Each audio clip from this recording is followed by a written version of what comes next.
मङ्सिर के लागेको थियो यो हाम्रो गुप बस्ने दिदीको कत्रो ठुलो गफ भने ठुलो ओहो भाग्य बोकेको मान्छेले मात्रै पाउँछ सबैले नर्सकै नर्सलाई। पछि लाग्छ भन्ठाने कि के हो जङ्गल बस्ने पनि छन् नि हो यसरी मजाले बिन्दास तरिकाले आफ्नो चाहिँ नि ध्यान तपस्या गर्ने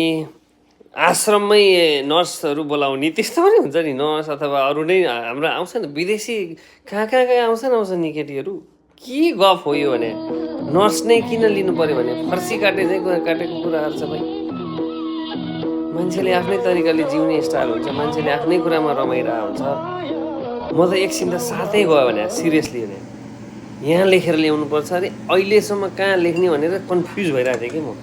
टाउकोमा लेख्नुपर्ने रहेछ ठ्याक्कै अगाडि मैले पछाडि कानतिर लेखेँ छातीतिर लेखेँ चाकतिर लेखेँ खुट्टामा लेखेँ केही त भएको थिएन फेरि सुन्नुहोस् त के भन्छ नि दिदी पाउँदैन ठुलो भाग्य बोकेको ल मान्छेले हेर्नुहोस् मात्रै पाउँछ कमेन्ट नर्सलाई।